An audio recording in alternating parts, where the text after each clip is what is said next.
ছোট্ট লড়াই। এপ্রিলের পদ্মপাঠ, তাই এই নামটাই ঘোষিত হবে, এপ্রিলের পদ্মপাঠ। আর এটাতে সুন্দর করে এই যে এই দেশটাকে নিয়েই তো ভালোবেসে সবকিছু গড়ে তুলেছি, তারপরে তো আর কিছু ভাবিনি। তাই তোমরা যাকে যুদ্ধ বলো, যুদ্ধ বলা যায় কি তাকে? এক জীবনের মধ্যে আরো হাজার জীবন যুদ্ধ থাকে। যুদ্ধ থাকে হাত জোড়ে আর ঘুম না আসা চন্দ্রকলায়। যুদ্ধ জাগে এই বুকে আর নিজের নিজের ছোট্ট লড়াই। সময়ের মধ্যে এই নিয়ে কথা হচ্ছিল, তো এটা খানিকটা হয়তো সে বছর পুণ্যে যেন সবগুলো ছোট ছোট অনেকগুলা বছর পুণ্যে যেন সবগুলো স্বপ্ন এবং নতুন নতুন আশায়। এটা ছিল নববর্ষের শুভেচ্ছা। এরপর একটু খোঁচা টোচা থাকবে ছড়ায়। আচ্ছা, রাহুল তো একটা কথা বলেছিলেন যে মানুষ কিন্তু ভয় পায়। দেখুন এই কথাটি এত সত্যি। একটা ছোট্ট একটা কৌতুক বলি। এক ভদ্রলোক বাঘ শিকার করতে যাবেন, তো তিনি অনেক কিছু সেফ টেপ, অনেক কিছু গার্ড টার্ড করে, বুট টুট পরে, রাইফেল নিয়ে রওনা হলেন। বউর কাছে বিদায় নিয়ে গেলেন যে যাই গো, বাঘ শিকার করতে যাই। যে চৌরাস্তার কাছ থেকে আবার ফিরে আসে, এসে বলে এক কাপ কফি দাও, খাই। তো কফি খায়, খেয়ে আবার যায় বিদায় নিয়ে, আবার ফিরে আসে, বলে একটু শরবত দাও। আবার যায়, আবার আসে, বারবার আশা করে বউ বলে কি গো তুমি বারবার যাও, ফিরে আসে কেন? চৌরাস্তার মোড়ে একটা কুকুর ধরে আছে। আমাদের প্রত্যেকেই যে ভয়ে ম্রিয়মান হয়ে থাকা, where the mind is without fear, এই জিনিসটা হচ্ছে। জীবনটা তো একটা ক্রিকেট ম্যাচ, আমাদেরকে তো ব্যাটিং করতে হবে। আমরা যদি ব্যাটটা ফেলে চলে আসি তাহলে তো হলো না। আমার এই ছড়াটার নাম হলো ঘোর বিপদ। কোন কথা বলে কি বিপদে পড়ি, কার যে লাগে সম্মানে। নিখিল মরিয়া বিস্ময়ে যদি দেখিল সেখানে ব্রহ্মা নেই। আব্বাস বলে ছেলেকে তাহার, সহি করে হাদিস শিখিও। বাপে আর পুতে মরিয়া সেখানে দেখলো না নবীর টিকিও। কিংবা ধরুন ডেভিড মরিল, পবিত্র রাখিয়া আত্মাও, আতিপাতি করে খুঁজিয়া সেখানে পাইল না যিশুর পাত্তাও। আব্বাস নিখিল ডেভিডকে কারা শক্তি যোগাবে দুপায়, বিফল পুণ্য নিয়ে যে তাদের কি হবে তখন উপায়। আব্দুল দেখে মহাদেব বসা, ডেভিড দেখিল কালী, তাহারা তখন কাহাকে দেবেন মুখ খিচে গালাগালি। কার কথা তুমি মানিয়া মানব করিবে কর্ম শুরু, হাজার রকম বিভেদ করেছে সকল ধর্মগুরু। সকলেই বলে আমি সেরা, ইবাদত করেন যে যার, দেবতার যদি করো ইবাদত আল্লাহ হবেন বেজার।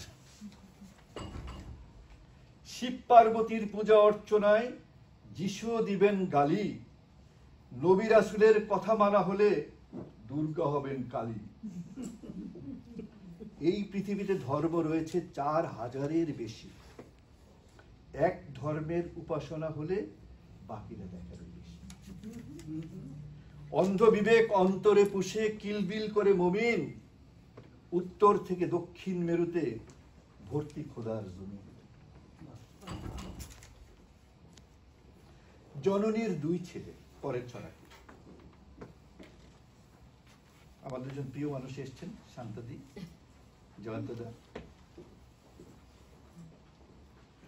জননীর 2 ছেলে, জননীর 2 শিশু 2 কোলে বড় হয়, রাজ্যের মমতাও তিলে তিলে জড় হয়। বাছাদের সযতনে আলো দেয়, বায়ু দেয়, দেহ মনে পুষ্টি ও শুভ পরমায়ু দেয়। 2 ভাই শ্রম দিয়ে শস্যের চাষ করে, জননীর পদতলে মিলে মিশে বাস করে। আবাদের সাথে বাড়ে গবাদির ছানাপোনা, একদিন শুরু হলো শকুনির আনাগোনা। বাসুকিরা বিষ ঢেলে মেজাজকে তাতিয়ে কৌশলে নিয়ে নেয় মানবতা হাতিয়ে। দানবের ছায়া আর নাগিনীর বিশ্বাস, দুই ভাই লুফে নিল দুরকম বিশ্বাস। ঘৃণার বিদ্বেষ বিশ্বাসে ভর করে জননীর দুই ছেলে দুজনকে পর করে। নরকের কীট থেকে বিদ্বেষ শেখা হয়, ভাগ হয়ে হয়ে সব মানুষেরা একা হয়। ধর্মের নামে যত জোচ্চোট ঠগরা ভাইয়ে ভাইয়ে সহজেই লাগিয়েছে ঝগড়া।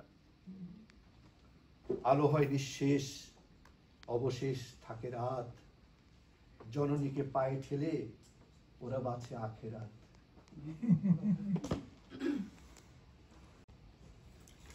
কয়েক বছর আগে লেখা, কিন্তু এই ছড়াটা পড়তে আমি ভালোবাসি, যে নারীবাদ। কেউ কোথাও ভালো নেই, সকলেরই এক হাল, এই হলো চিত্র। কেউ কোথাও ভালো নেই, সত্য কি মিত্র। সরকার ভালো নেই, বিরোধীরা খামচায়, বিরোধীরা ভালো নেই, সরকারি কাম চায়। গেরস্ত ভালো নেই, চুরি করে কাহারা, চোরেরও ভালো নেই, এত কেন পাহারা। নাগরিক ভালো নেই, পুলিশেরা ঠ্যাঙ্গায়, পুলিশেরা ভালো নেই, জনগণ ব্যঙ্গায়। যাত্রীরা ভালো নেই, ট্রাফিকের জাম আছে, গাড়ি ঘোড়া ভালো নেই, সময়ের দাম আছে। কেরানিরা ভালো নেই, বস খালি ঝাঁকি দেয়, বসেরাও ভালো নেই, কেরানিরা ফাঁকি দেয়। স্বামীরা যে ভালো নেই, যত দিক মন দেহ, বধুরাও ভালো নেই, সারাদিন সন্দেহ। পাঠকেরা ভালো নেই, কবি জোড়া তালি দেয়, কবিরাও ভালো নেই, পাঠকেরা গালি দেয়। লেখকেরা ভালো নেই, খুব বাজে প্রকাশনা, প্রকাশক ভালো নেই, লেখকের বকাশোনা। শিল্পীরা ভালো নেই, শ্রোতাদের তালি নেই, শ্রোতারাও ভালো নেই, কোনো সুর তালি নেই। শিক্ষক ভালো নেই, ছাত্ররা মানে নাই, শিক্ষক ভালো নেই, ছাত্ররা মানে না, ছাত্ররা ভালো নেই, স্যার কিছু জানে না। আমলারা ভালো নেই, সেই ভাব নেই, বণিকেরা ভালো নেই, তিনগুণ লাভ নেই। কৃষকেরা ভালো নেই, খরার বন্যায়, জনগণ ভালো নেই, শুধু দেখে অন্যায়। দেশবাসী ভালো নেই, যেতে চাই বিদেশে, প্রবাসীরা ভালো নেই, এলাম যে কি দেশে। ধন্যবাদ। আমি ছোট ছোট দুটো কবিতা পড়বো। আমি নিজে কবি নই,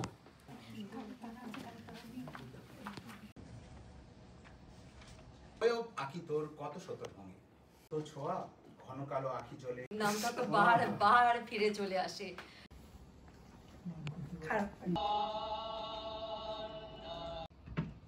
কবিতার শিরোনাম আগুনের মতো নিঃশব্দ।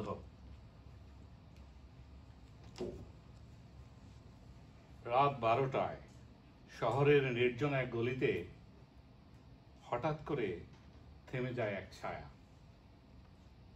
চোখে ক্লান্তি, হাতে পুরনো খাম, আর পকেটে ভাঙা স্বপ্নের কাগজপত্র। সে জানে এই শহর কথা রাখে না, আসলে কেউ কথা রাখে না। প্রতিশ্রুতি শুধু দেয়ালে পোস্টারে জ্বলে, আর ভালোবাসা জলের মতো ধরা যায় না, শুধু তেস্তা বাড়ায়। ছায়ার নাম অনির্বাণ, একদিন কবিতা লিখত, গলির মাথায় দাঁড়িয়ে বিপ্লব ডাকত। আর এখন সে গনগনে চুপচাপ, অভিমানী আগুনের মতো নিঃশব্দ। ছায়া দাঁড়িয়ে থাকে বহু কম, আকাশের চাঁদ সরে যায়, বাতাসে কারো ফিসফাস, তবু কেউ আসে না। চিঠির ঠিকানাটা হয়তো, এমনকি ভালোবাসাটাও হয়তো ভুল প্রেরকে। শেষে সে কাগজগুলো পুড়িয়ে ফেলে, ধোঁয়া উড়ে যায় প্রতিশ্রুতির ছায়ারা, আর সে হাঁটতে থাকে একটি নতুন গন্তব্যে, যেখানে অপেক্ষা নেই, প্রতীক্ষাও নেই, শুধু নিজের ছায়ারা সাথেই বোঝাপড়া করে। এ শহর প্রতিশ্রুতি রাখে না, তবু ছায়ারা ফেরে পেছনের দরজায় রাতে নির্জনে ভালোবাসা খোঁজে একরাশ ছায়া পোকে নিয়ে। ধন্যবাদ। দ্বিতীয় কবিতা।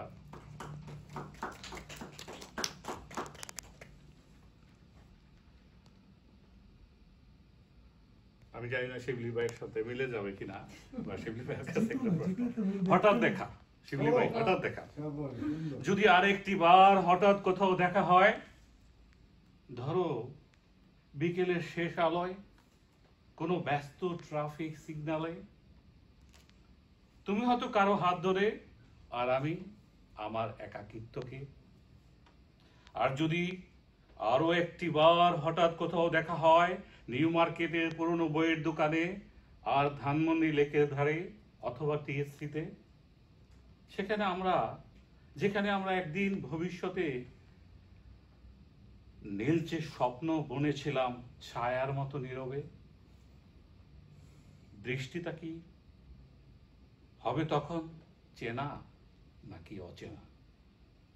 তোমার চোখে কি থাকবে একটু সংকোচ, আমার চোখে এটা দীর্ঘশ্বাস। হয়তো আমরা কিছুই বলবো না, তবু বাতাস আমাদের বলে দেবে তোমরা একদিন খুব করে ভালোবেসেছিলে। ধরো আমার শার্টে থাকবে সেই পুরনো সুগন্ধির স্মৃতি, তোমার কানে ঝুলবে আমার কোনো এক জন্মদিনের উপহার।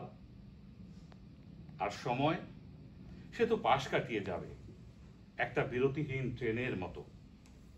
আমি চাইবো তুমি থামো, তোমার দৃষ্টি যাক সামনে, তোমার গতি হোক অনায়াস। তবু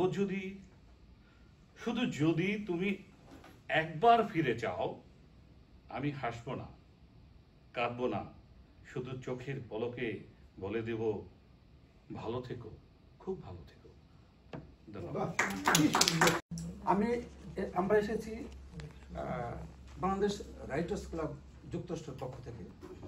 আমরা নিউ ইয়র্কে থাকি। আমরা বাংলাদেশ রাইটার্স ক্লাবের বিভিন্ন আয়োজন থাকে। তা আজকে আমি কোনো কবিতা পাঠ করতে আসছি না, আজকে আসছি জাস্ট আমাদের ভালোবাসাটা জাস্ট বিনিময়ের জন্য। প্রতিবারই আসি, পদ্যপাঠ শুনতেও ভালো লাগে। তা আমি জানি না পদ্যপাঠের সাথে গদ্যপাঠ থাকবে কিনা, এটা নাসিম পরে বলবে। তো আমি যেহেতু আমরা বাংলা ভাষায় কথা বলি, এই যে বাংলা ভাষার ভাব বিনিময়টা আমাদের খুবই সহজ হয়। আই লাভ ইউ হচ্ছে আমি তোমাকে ভালোবাসি, আমার কাছে আর শক্তিশালী মনে হয়। তা আমি বাংলা ভাষায় নিয়েই আমাদের রাইটার্স ক্লাবের যে প্রধান উপদেষ্টা কবি মোহাম্মদ জাতিসত্তর কবি মোহাম্মদ নুরুল হুদার আমি 8টা লাইন কবিতা পড়ছি। যেমন গনিমে একজন কৃষক তার নিজের জমি নাই, অন্য জমি চাষ করে, ঠিক তেমন আমার কবিতা নাই, আমি অন্যের কবিতা আমি পাঠ করছি। যতদূর বাংলা ভাষা, যতদূর বাংলা ভাষা ততদূর এই বাংলাদেশ। দরিয়ানগরে জন্ম, পৃথিবীর সর্বপ্রান্ত আমার স্বদেশ। এ বাংলার হাটে মাঠে, ধানি রং কিষানির পাটে, দিগন্তের মেঠোপথে সাধু সন্তু অথবা বকাটে। নদী ও নারীর বাঁকে, পথ পাখালির ঝাঁকে, হাজার বছর ধরে জীবনের আনন্দরা হাটে। সাম্পান ভাষায় তারা আসনায় দরিয়ার তরঙ্গে অশেষ। যতদূর বাংলা ভাষা ততদূর এই বাংলাদেশ। অনেক নতুন কাছে আমি